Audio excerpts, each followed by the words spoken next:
Olá, caros alunos, caras alunas. Na aula de hoje, nós vamos falar dos mediadores e conciliadores judiciais. Nossa fundamentação legal se baseia na Resolução 125 do CNJ, na Lei 13.105 de 2015, que é o Código de Processo Civil vigente, a Lei 13.140 de 2015, que é a chamada Lei de Mediação. Quando eu falar Lei de Mediação, vocês já sabem que eu estou falando da Lei 13.140 de 2015. A Resolução 271 de 2018, que estabelece os parâmetros de remuneração dos mediadores e conciliadores, e a Resolução número 3 de 2017 do TJCE, que estabelece os parâmetros de remuneração dos mediadores e conciliadores judiciais cadastrados no Tribunal de Justiça do Estado do Ceará. Bem, a Resolução 125 de 2010 do CNJ estabelece, no capítulo que trata especificamente dos conciliadores e mediadores, que nos centros, bem como todos os demais órgãos judiciários nos quais se realizem as sessões de mediação e conciliação, somente e somente só serão admitidos mediadores e conciliadores capacitados na forma do anexo 1, que estabelece as diretrizes para um curso de capacitação dos mediadores e conciliadores judiciais. E mais, para que estes realizem a mediação e a conciliação no âmbito judicial, devem estar inscritos, no cadastro de mediadores e conciliadores do respectivo tribunal. Bem como em alguns casos excepcionais, tá certo? Poderá dispensar dos atuais mediadores e conciliadores a exigência do certificado de conclusão de capacitação, mas deverão disponibilizar cursos de treinamento e aperfeiçoamento na forma do anexo 1, como condição prévia de atuação nos centros. Isso geralmente não tem acontecido. O que tem acontecido é a exigência, do certificado dos cursos que são ofertados, desenvolvidos pelos tribunais com base no anexo 1, sob a supervisão do próprio CNJ.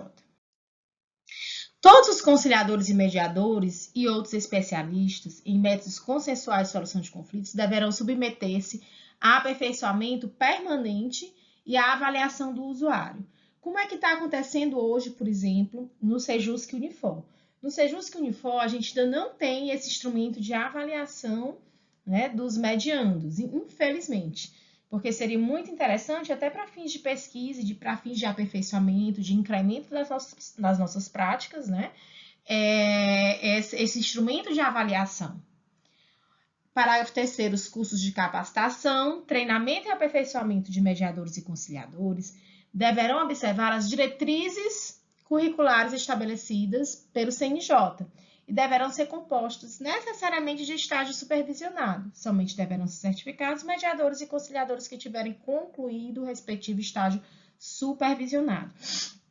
Então, esse estágio, gente, ele é muito interessante, porque ele fomenta ao aluno, ao aluno do curso de mediação e conciliação, a experiência da prática, E você consegue visualizar, se você passar por um estágio onde você participa de várias sessões, várias audiências de mediação, de vários mediadores e conciliadores, é muito interessante porque você vê o perfil de cada um. Você tem uma riqueza no aprendizado, porque existem as técnicas, sim, mas existe também o que é do mediador e conciliador. Então, você vê as nuances, de cada profissional.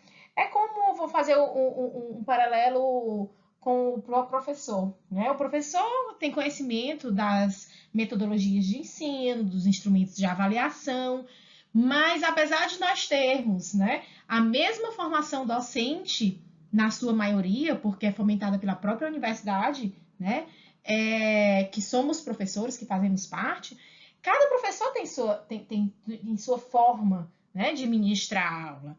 Então, é incrível como, de fato, você participando desse estágio, com vários mediadores, você consegue né, visualizar e, por conseguinte, né, desenvolver o seu perfil como profissional de forma muito completa. Tá? Parágrafo 4º, os mediadores, conciliadores e demais facilitadores de diálogo entre as partes ficarão sujeitos ao Código de Ética, que nós vamos ver. Ressalvada a hipótese do artigo 167, parágrafo 6º do novo Código de Processo Civil, o conciliador e o mediador receberão pelo seu trabalho remuneração prevista em tabela fixada pelo tribunal, que nós vamos ver, né, conforme parâmetros estabelecidos pela Comissão Permanente de Acesso à Justiça. Então, ele está falando exatamente da legislação, né, que nós acabamos de citar, que é a resolução do CNJ e a resolução do Tribunal de Justiça, que estabelece os parâmetros de remuneração. Essa exceção de que trata o 167, parágrafo 6º, é referente ao 5º, né? Que o mediador precisa trabalhar de forma gratuita, né? 1/5 da sua carga horária, para aqueles que são hipossuficientes, tá bom? Assistidos pela Defensoria Pública, que tem o direito, né, de ter a mediação e conciliação de forma gratuita. Artigo 167, tá? Do Código de Processo Civil. Os conciliadores, os mediadores e as câmaras privadas de conciliação e mediação serão inscritos em cadastro nacional e em cadastro de Tribunal de Justiça. Como eu falei para vocês, eu sou mediadora e conciliadora judicial, certo? Eu tenho cadastro tanto no Tribunal de Justiça do Estado do Ceará, como eu sou cadastrada no Conselho Nacional de Justiça. Parágrafo 1º. Preenchendo o requisito da capacitação mínima, por meio do curso realizado por entidade credenciada, conforme o parâmetro curricular definido pelo CNJ, né, e pelo Ministério da Justiça, o conciliador, com o respectivo certificado, poderá requerer sua inscrição e o cadastro no Tribunal de Justiça ou no Tribunal Regional Federal. Foi o que eu fiz, né? Eu, com o meu certificado, fiz a requisição e fui inscrita.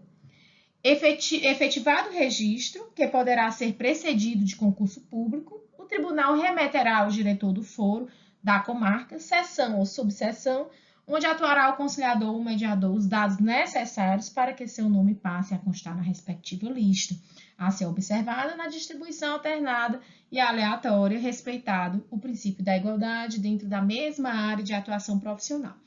Na verdade, assim, há uma distribuição automática, mas pode também haver a escolha do mediador e do conciliador pelas partes. É o que tem previsto no Código de Processo Civil e na Lei 3.140. No início do parágrafo 2º do artigo 67 do Código de Processo Civil, fala que o registro dos mediadores e conciliadores, que são considerados auxiliares da Justiça, né, que foi incluído pelo Código de Processo Civil de 2015, como auxiliares da Justiça, fala da faculdade de ser admitido mediador e conciliador por meio de concurso público. Bem, o que é que a professora Deise acha disso? Inclusive, consta na minha tese de doutorado a defesa, né, da contratação de mediadores e conciliadores judiciais, estamos falando de judiciais, tá certo? Por meio de concurso público. E ainda mais, acrescido, né, do curso de formação para mediadores e conciliadores judiciais. Então, ao contrário do que se faz hoje, né, que você faz o curso e depois pede a inscrição, né, eu entendo que deve ser como a contratação deve ser por meio de concurso público, sim, com remuneração não inferior à de analista judiciário, tá certo? E concurso de formação após a admissão em concurso público. Tá? Eu posso até ter antes o curso, ok, tá? Mas há necessidade dele se submeter ou se aproveitar do curso que já fez, a depender, né, do tempo, carga horária, etc. Então, essa é a minha defesa. Né? Por quê, gente? Porque para você ser um mediador e conciliador realmente com toda a competência, todas as habilidades exigidas, tá? É necessário realmente uma formação contínua e continuada. E é necessário mais que isso, um estímulo para que haja essa formação, tá? Inclusive, eu defendo idade mínima. Não é para ser qualquer pessoa, né? Que se habilite a ser mediador e conciliador em qualquer idade. Nós estamos falando de um procedimento onde se exige conhecimento técnico-jurídico e exige o conhecimento técnico nas habilidades de autocomposição, mediação e conciliação, tá certo? Então, assim, você vê claramente, isso vem da minha experiência, o quão é necessária, tá? Essa formação específica na área jurídica e específica na área técnica de autocomposição. E que isso é de extrema responsabilidade, já que hoje a mediação e a conciliação, como nós já vimos em outras aulas, ela nada mais é do que a própria essência do processo civil hoje. E é uma fase do processo, né, que até pouco tempo era exercida pelo próprio juiz. Então, você tira a função do juiz, passa a função de um auxiliar da justiça, tá? E não dá remuneração compatível com o exercício do cargo, com a importância do cargo. Então, o que é que tem acontecido? Muitas vezes, quando temos, por exemplo, audiências de mediação, audiência judicial 334, de conciliação, e lá estão os estagiários do curso, que muitas vezes são alunos do curso de graduação em Direito, né? Com pouca idade, 20 e poucos anos, então chegam lá os grandalhões, advogados, né? Com seus prepostos, e simplesmente, né, não sequer respeitam a figura do conciliador, né?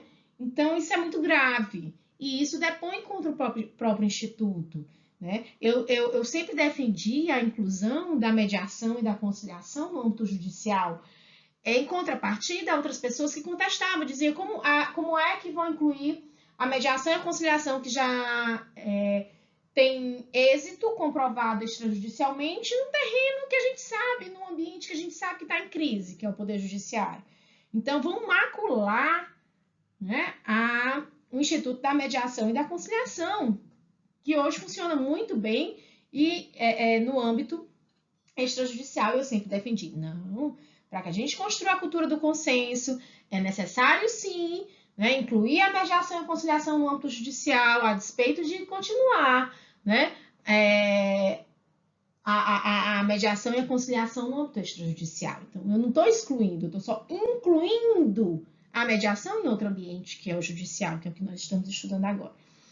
E aí eu me deparava com esse tipo de crítica. E hoje eu vejo que, de fato, ou a gente encara com seriedade, né, especialmente os gestores, né, dos tribunais, encara com seriedade e atribui a importância, né, no âmbito da contratação, no âmbito financeiro, a esses mediadores e conciliadores, né, ou a gente vai cair por terra todo aquele esforço que foi o de incluir na dogmática jurídica a autocomposição, né, como prioritária no processo judicial, tá certo? Porque aí você vai ter números que denotam, né, em função dessa falta de capacitação, que resulta, por conseguinte, dessa falta de incentivo, né, financeiro, e a própria estabilidade, o status de um servidor público, né, fazendo com que isso venha macular, né, o próprio instituto dizer, não, realmente ele não é um mecanismo adequado de solução de conflitos. E a gente já sabe que, comprovadamente, ele é, sim, né, para vários conflitos no âmbito civil, tá certo? Então, artigo 67, parágrafo 3º. Do credenciamento das câmaras e do cadastro de conciliadores e mediadores constarão todos os dados relevantes para a sua atuação, tá? Como o número de processos que participou, o sucesso ou insucesso da atividade. E aí eu chamo a atenção que o sucesso ou insucesso da atividade está relacionado com o acordo ou não acordo, né? E aí eu faço só um parêntese, que o questionário, né, de avaliação do mediador e do conciliador, ele é importante, porque já aconteceu e acontece reiteradamente casos em que não há o acordo formal, mas há uma autocomposição exitosa, considerando muitas vezes o resgate do diálogo, a satisfação das partes naquele momento, porque imagina, fazer uma reconciliação de um casal no âmbito do conflito familiar significa não acordo. Qual é a providência que eu coloco lá no site do SAGE, no Sistema de Justiça? É que não houve acordo. Sim, não houve acordo porque as partes se reconciliaram na sua maior integralidade. Eles não só solucionaram os conflitos familiares, como reataram o relacionamento amoroso. Então, é mais do que um acordo, né? É mais do que exitosa essa mediação. E ela é considerada, nos números do CNJ, nos números do Tribunal de Justiça, tá? Como não acordo, como sem acordo. Ou seja, ela é considerada como insucesso.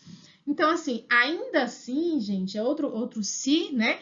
É exatamente esse parâmetro de avaliação, né? Então, deveria realmente ter essa avaliação mais minuciosa e não baseada com acordo e sem acordo, para que esses dados sejam reais. E é óbvio que acontece também o contrário, né? Existe o acordo, mas não existe a eficiência nem a satisfação das partes na solução daquele conflito. Então, foram levadas pela emoção, fizeram um mau acordo, inclusive na percepção da própria parte, entendeu? E mesmo assim tá lá com acordo. Então, com acordo e sem acordo é diferente, né? De com êxito e sem êxito, com sucesso, com insucesso, tá certo? Os conciliadores e mediadores judiciais cadastrados na forma do CAPT, se advogados estarão impedidos de exercer a advocacia nos juízos em que desempenhem suas funções. Parágrafo 5º. Gente, isso aí foi algo que eu discuti muitíssimo, porque o que é juízo, né? Juízo é a vara. Então, eu sou mediadora e conciliadora judicial do Sejusc Unifor. Então, eu não posso advogar só no Sejusc Unifor, ou só no Sejusc Unifor e Fórum, nas outras varas, ok? Sim, é exatamente isso. Então, para que não fosse realmente impeditivo do advogado e realmente mais de 90% dos mediadores e conciliadores judiciais são advogados. Daí aquela minha crítica da Lei 13.140, né? Que não restringe a função de mediador e conciliador judicial a advogado, tá bom? Já que na prática isso já existe. Existe por quê? Porque de fato há necessidade do conhecimento jurídico. Então, realmente ela limita só naquela vara, tá bom? E isso é bom porque você não tenha dúvida que hoje, com o parâmetro de remuneração do Tribunal de Justiça do Estado de Ceará, é difícil a pessoa abrir mão da sua advocacia, né, em prol da mediação. Então, a mediação, ela termina sendo uma das atuações. Ela não é a atuação principal, tá? Por conta da remuneração insuficiente. Parágrafo 6º. O tribunal poderá optar pela criação de quadro próprio de conciliadores e mediadores, a ser preenchido por concurso público de provas e títulos, observadas as disposições deste capítulo. Então, esse poderá é uma lástima, não é? O que eu defendo, como eu já disse, é que o tribunal deverá criar quadro próprio de conciliadores e mediadores a ser preenchido por concurso público de provas e títulos. Assim, ele tem condições, né, de fidelizar e de capacitar os seus mediadores e conciliadores para que eles realmente desenvolvam a sua função, né, compatível com a importância e a relevância do mediador e do conciliador no processo judicial. Artigo 168 do Código de Processo Civil. As partes podem escolher de comum acordo o conciliador, o mediador ou a Câmara Privada de Conciliação e de Mediação, como eu já falei outra hora para vocês. E a Câmara Privada de Conciliação e Mediação, nós temos somente 2 câmaras inscritas no Tribunal de Justiça do Ceará. Uma delas é o IMEC, do qual faço parte, Instituto de Mediação e Conciliação do Ceará, tá? O conciliador ou mediador escolhido pelas partes poderá ou não estar cadastrado no tribunal, Inexistindo acordo quanto à escolha do mediador ou conciliador, haverá distribuição entre aqueles cadastrados no registro do tribunal. Sempre que recomendável, haverá a designação de mais de um mediador e conciliador, tá? Então, professor, o que está acontecendo? Gente, via de regra, o que está acontecendo é que o próprio tribunal indica o mediador e o conciliador judicial para o processo, tá? Anexo 1, diretrizes curriculares. Estou falando agora, então, inicialmente eu falei da resolução 125, depois nós falamos do Código de Processo Civil, tá? Do capítulo que fala dos mediadores e conciliadores judiciais como auxiliares da justiça. E agora voltamos para a resolução 125 do CNJ, tá? Que traça as diretrizes curriculares do curso de capacitação para mediadores e conciliadores judiciais. Então, o curso de capacitação básica dos conciliadores e mediadores tem por objetivo transmitir informações teóricas gerais sobre a mediação e conciliação, bem como vivência prática para aquisição do mínimo de conhecimento que torne o corpo discente apto ao exercício da conciliação e da mediação judicial. Esse curso dividido em 2 etapas, teoria e prática, e como parte essencial, os exercícios simulados e o estágio supervisionado de 60 e 100 horas. Bem, então, como a gente falou, o curso é dividido em 2 etapas, tá? O material, ele é utilizado de apostilas e de obras ligadas à mediação. A obra que nós mais utilizamos é o Manual de Mediação do CNJ, que eu já falei, né, em outras aulas, sobretudo no que toca a doutrina que fala das técnicas de mediação e conciliação. Ele é bem interessante, tem exercícios, muitos exemplos. A carga horária, né, deve ser no mínimo de 40 horas aula, né, complementado por esse módulo prático. E a frequência mínima exigida para aprovação é de 100%. E para avaliação do aproveitamento, o aluno entregará o relatório final, né, e esse relatório ele tem que ter toda a comprovação das audiências que ele participou, certo? O módulo prático de estágio supervisionado, ele é composto de 3 funções, tá? Dentro do número de audiências que o aluno vai participar. O aluno do curso de capacitação para mediador e conciliador judicial. Ele começa exercendo a função de observador, certo? Aí ele vai passar, né, como é que é feita a contagem, né? 3 audiências, tá? Participando como observador. Depois, ele vai participar como co-conciliador ou co-mediador. E aí ele vai fazer 5 audiências como co-mediador ou co-conciliador, ou seja, sentado ao lado do mediador e conciliador. Nas últimas 7 audiências de conciliação e mediação, cada uma, tá? Ele vai participar na condição de conciliador e mediador, e na mesa vai estar quem? O supervisor. Então, a rigor, como é que funciona? São 60 audiências, estágio supervisionado, são 60 audiências. 30 audiências eu posso fazer na condição que eu quiser, como observador, como co-conciliador, como co-mediador. Gente, o que é observador? É aquele que chega na audiência e diz, por favor, eu posso constar como observador? Ele senta no cantinho dele e não dá um pio. O observador tem que fazer papel de observador, ele não pode interferir, tá? O que é que o observador não pode fazer? Ele não pode fazer caras e bocas, ele não pode rir, ele não pode conversar, ele não pode se distrair com o celular, ele tem que ficar realmente na condição de invisível, tá? Essa é a condição de observador. A condição do co-conciliador e co-mediador, ele já é aquele que senta ao lado do mediador e do conciliador, tá certo? E conduz a mediação sob a chefia do mediador e do conciliador. Então, ele é co-mediador, co-conciliador.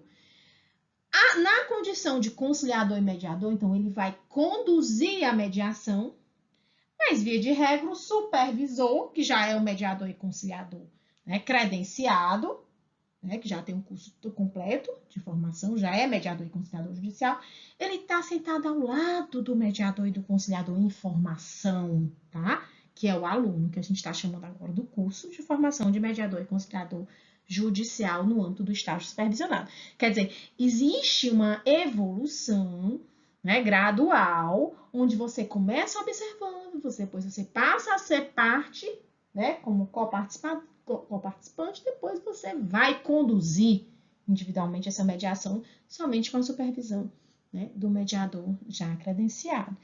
Então, são 15 exercendo essas 3 funções graduais, né?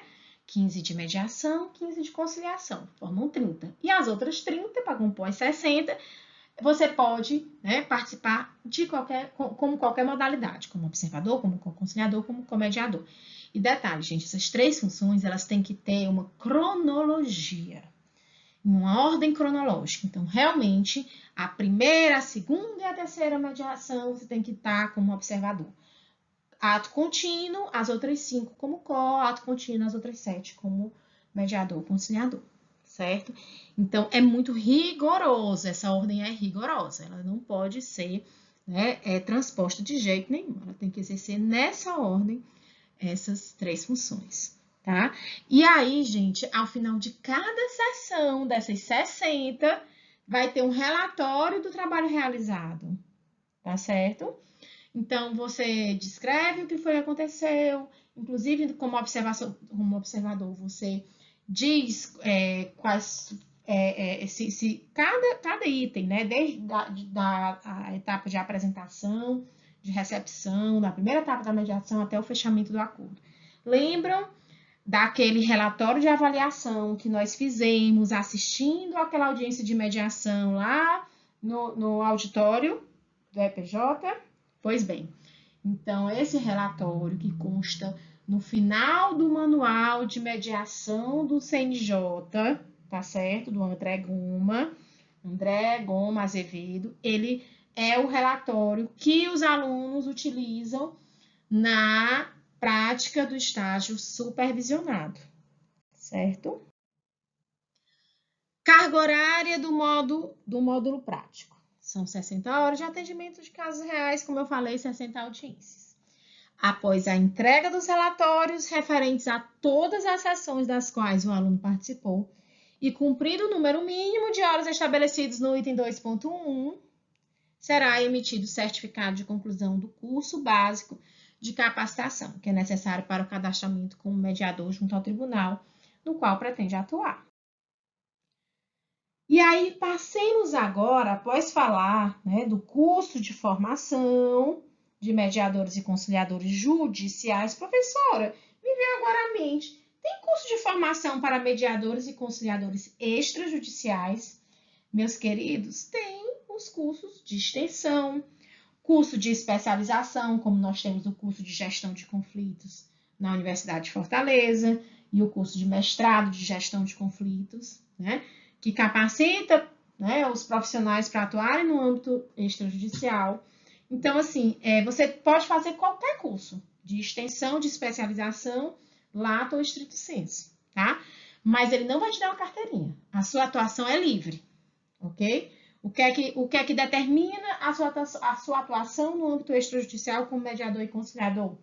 A eleição das partes. Ponto. Tá? Então, ele não exige nenhum curso de formação, não é exigido no mercado, atualmente, nenhum curso de formação para você exercer a função de mediador e conciliador extrajudicial. Já o judicial, nós acabamos de ver que há necessidade desse curso de formação com base nesses parâmetros, né, constantes no anexo 1 da resolução 125 do CNJ. Continuamos, então, agora no anexo 3 da resolução 125 do CNJ, que fala do Código de Ética de Mediadores e Conciliadores Judiciais. E o Conselho Nacional de Justiça, a fim de assegurar o desenvolvimento da política pública de tratamento adequado dos conflitos e a qualidade dos serviços de conciliação e mediação, enquanto instrumentos efetivos de pacificação e de prevenção de litígios, institui o Código de Ética, norteado por princípios que formam a consciência dos terceiros facilitadores como profissionais e representam imperativos de sua conduta. Dos princípios e garantias da conciliação e mediação judiciais. São princípios fundamentais que regem a atuação de conciliadores e mediadores judiciais. Nós já falamos em outro momento desses princípios, né? Confidencialidade, ela é um dos princípios motores da mediação e da conciliação, tanto no âmbito judicial como extrajudicial. A decisão informada, esse princípio importantíssimo, né, que as partes têm que tomar a sua decisão, né, porque são elas que decidem no âmbito da autocomposição judicial e extrajudicial, mas com a consciência das obrigações, dos direitos, né, que estão se comprometendo no momento daquele acordo, né? Então, os efeitos jurídicos do acordo, eles têm que ter, têm que ser claros para as partes. Então, as partes têm que saber das suas obrigações, dos seus direitos, das consequências daquele acordo, né, para que seja realmente tomado com consciência, né, e responsabilidade. Então, esse é o princípio da decisão informada. Competência, imparcialidade e independência. Dever de possuir qualificação que o habilite à atuação judicial, com capacitação na forma dessa resolução, observada a reciclagem periódica obrigatória para a formação continuada. Então, a competência do mediador e do conciliador é que eu reputo necessária a formação, não somente a formação, mas a contratação por meio de concurso público, para que essa formação ela seja de fato, né, eficiente, continuada, né, que tenha efeitos positivos na qualidade dessa mediação e dessa conciliação. Imparcialidade, por óbvio, um princípio também que diz respeito ao próprio juiz, né? A independência e a autonomia, que deve atuar com liberdade, sem sofrer qualquer pressão, inclusive da obrigação de resultado, né? Então, mediador e conciliador não pode estar adstrito ao resultado com acordo, sem acordo. A gente acabou de falar disso quando falamos, né, do êxito e do não êxito, que não tem uma relação necessariamente direta. Respeito à ordem pública e às leis vigentes. Está relacionado também com o princípio da decisão informada. Então, eu vou tomar minha decisão, ciente dos meus deveres, das minhas obrigações, dos meus direitos, tá? E que esses direitos e obrigações têm que estar em respeito à legislação e à ordem pública vigente. Então, não podem violar, né, leis, a ordem pública, a Constituição, enfim. Nada que contrarie a lei. Pode estar, né, no acordo, né? Deve constar no acordo. Validação deve de estimular os interessados a perceberem-se reciprocamente como seres humanos merecedores de atenção e respeito, né? Então, isso é algo muito importante na autocomposição, né? Que tem inclusive como objetivo, que é a empatia, né? Na verdade, ele é um pressuposto. No momento em que se fomenta a empatia das partes, né, eu construo soluções que se fundamentam no ganha-ganha, tá? Na relação ganha-ganha, não na relação perde e ganha, ou perde-perde, né? Como acontece demasiadamente no judiciário em razão da lentidão. No final, uma parte vencedora, uma parte perdedora, mas no final as duas se sentem, né, vencidas, considerando o tempo da demanda. Então, aqui no caso da autocomposição, é exatamente o contrário, né? A gente, por meio dessa empatia, né, recíproca das partes, são desenhados acordos onde as partes se sentem ambas, né, ganhadoras. Das regras que regem o procedimento de conciliação e mediação. ainda no Código de Ética de Mediadores e Conciliadores da Resolução 125 do CNJ. As regras que regem o procedimento da conciliação, mediação, são normas de conduta a serem observadas pelos conciliadores e mediadores para o bom desempenho daquele, permitindo que haja o engajamento dos envolvidos, com vista à sua pacificação e ao comprometimento com o eventual acordo obtido, sendo elas. Então, quer dizer, o que é que ele está falando aí do engajamento? Está falando do empoderamento, está falando do respeito e da eficiência do acordo, né? Informação. Dever de esclarecer os envolvidos sobre o método de trabalho a ser empregado, apresentando-o de forma completa, clara e precisa. Então, nada mais é do que a primeira etapa, a primeira fase do processo de mediação e conciliação. Autonomia da vontade é o dever de respeitar os diferentes pontos de vista dos envolvidos, assegurando-lhes que cheguem a uma decisão voluntária e não coercitiva, né? Com liberdade para tomar as próprias decisões, essa decisão informada, né? Ciente dos seus direitos e obrigações. A ausência de obrigação de resultado, também já falamos, né? Que não há obrigação de resultado do mediador e do conciliador. Portanto, ele não deve forçar um acordo, né? Para que gere números. O importante é que a gente utilize todas as técnicas de autocomposição para que a gente chegue ao objetivo central da mediação e da conciliação, que nós tratamos na aula que nós falamos sobre as técnicas, né? Sobre o processo em si, que é a descoberta do real conflito, identificação de necessidades para que, com base nisso, a gente construa, né, as opções de acordo, as cláusulas de acordo. Desvinculação da profissão de origem. O dever de esclarecer aos envolvidos que atuam desvinculados de sua profissão de origem, informando que, caso seja necessária orientação ao aconselhamento, afetos a qualquer área do conhecimento, poderá ser convocado para a sessão o profissional respectivo, desde que com o consentimento de todos. Gente, eu vou abrir um parêntese para esse item 4, desvinculação da profissão de origem. O que é que acontece na prática, né?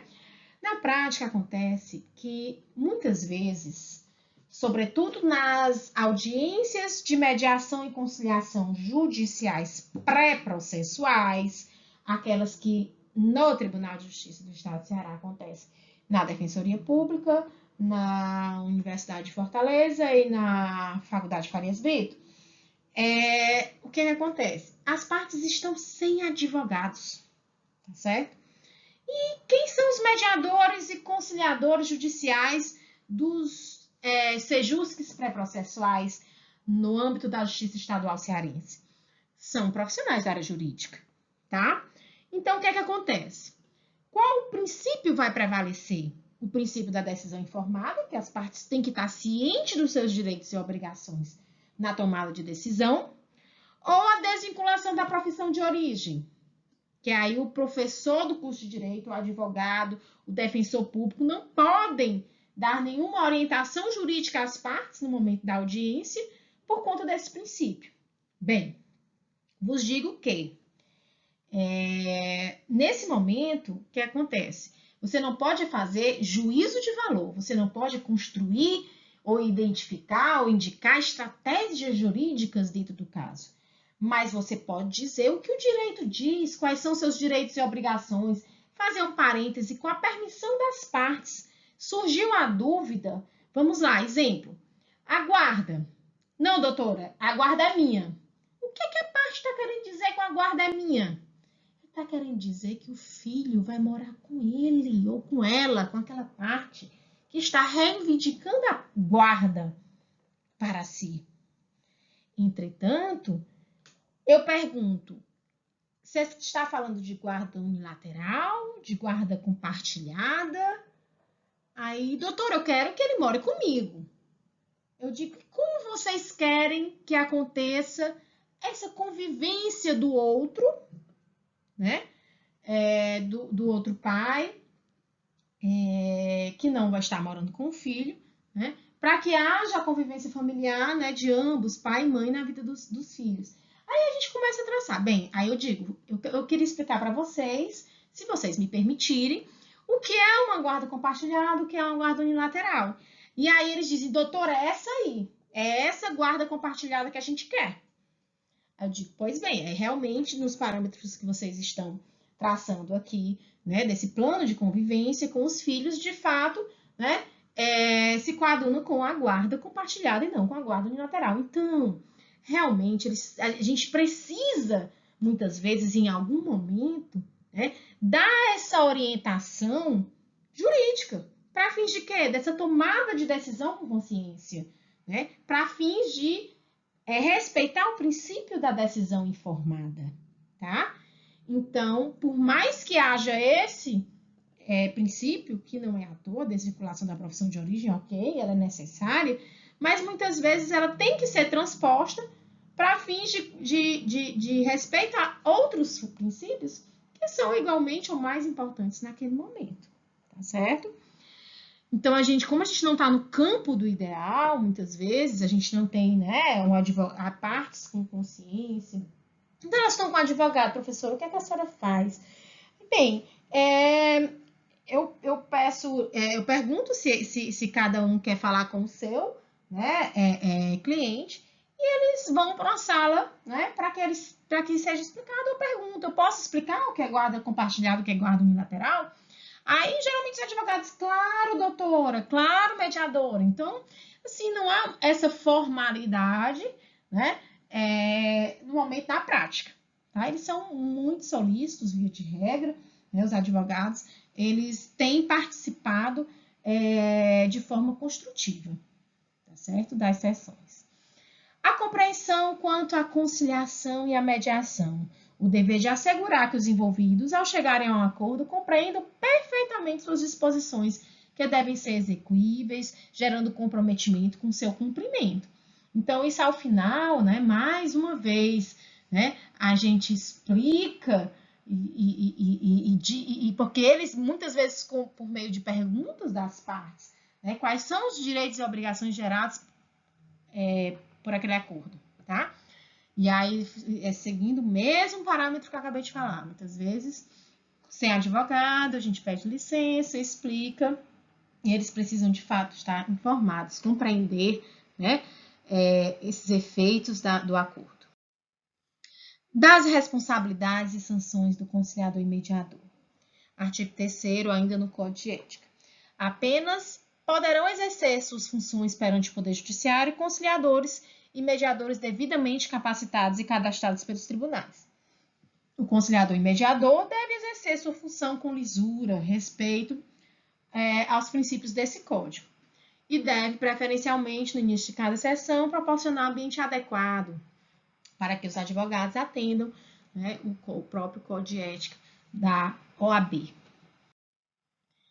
Aplique-se aos conciliadores os motivos de impedimento e suspensão dos juízes, devendo, quando constados, ser informados aos envolvidos. E com a interrupção, a substituição, né, dos mediadores e conciliadores. No caso de impossibilidade temporária do exercício da função, o conciliador ou mediador deverá informar com antecedência ao responsável para que seja providenciada sua substituição. E o conciliador ou mediador fica absolutamente impedido de prestar serviços profissionais de qualquer natureza aos envolvidos em processo de conciliação e mediação sob sua condução. O descumprimento dos princípios e regras estabelecidos neste Código, bem como a condenação definitiva em processo criminal, resultará na exclusão do conciliador e mediador do respectivo cadastro e no impedimento para atuar nesta função.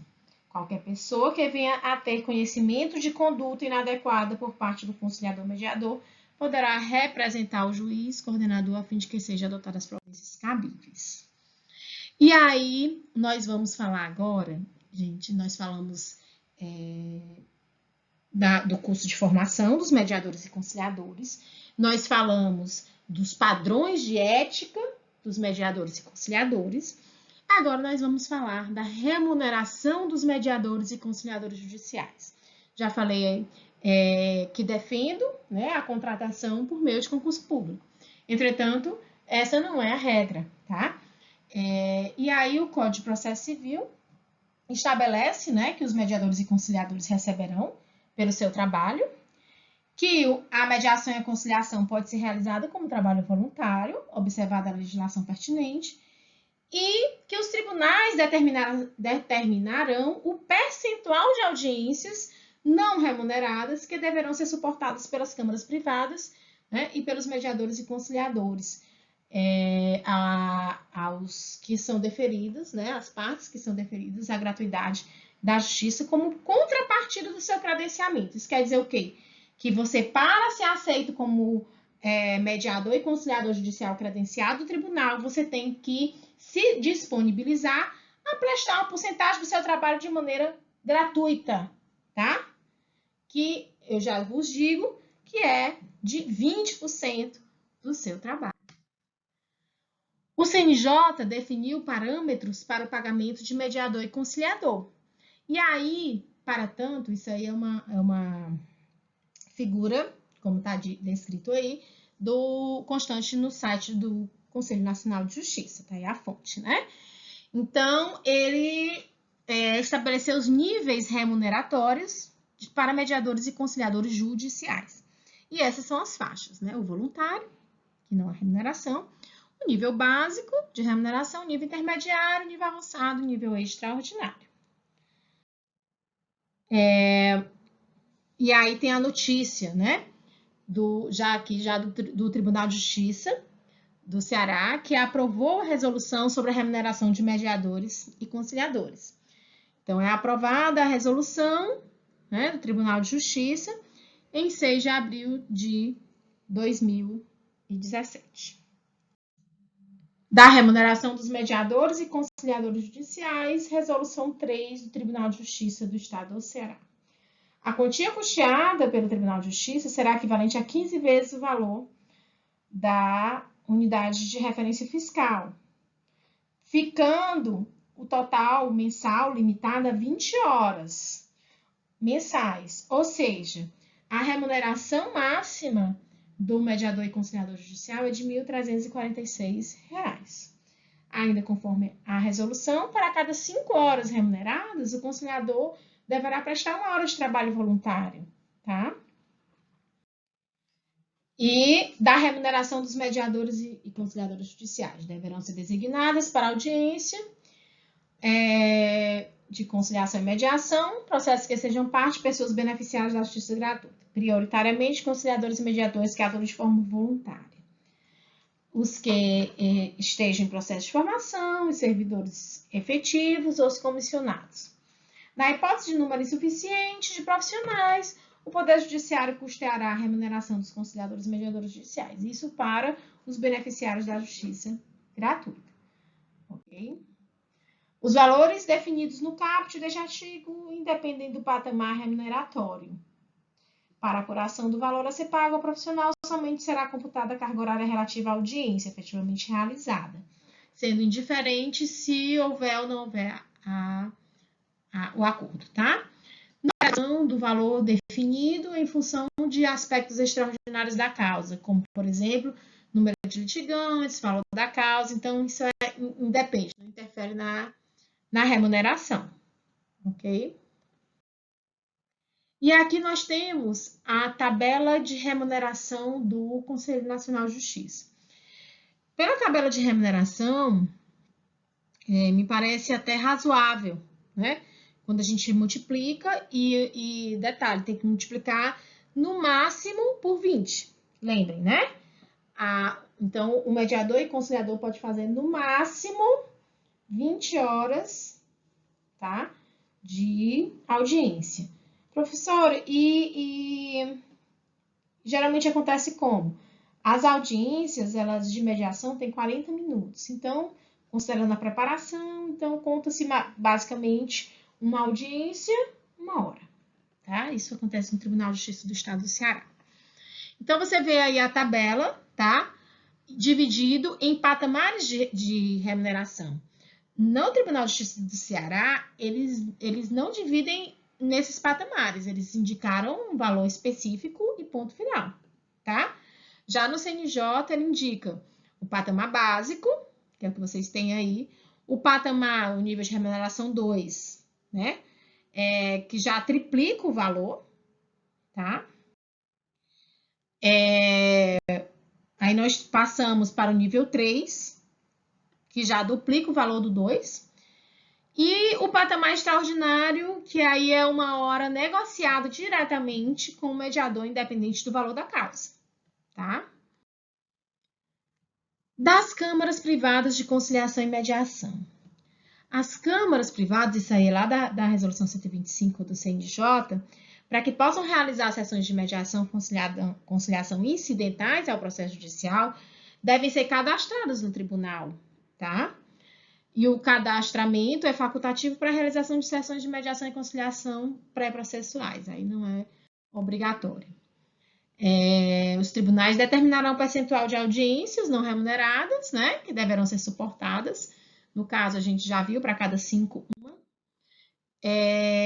A avaliação deverá refletir a média aritmética de todos os mediadores e conciliadores avaliados. E fica vedado o uso de brasão e demais signos da República Federativa do Brasil, bem como a denominação de tribunal ou expressão semelhante para a entidade e a de juiz ou equivalente para seus membros. Isso aí aconteceu, gente, com a arbitragem.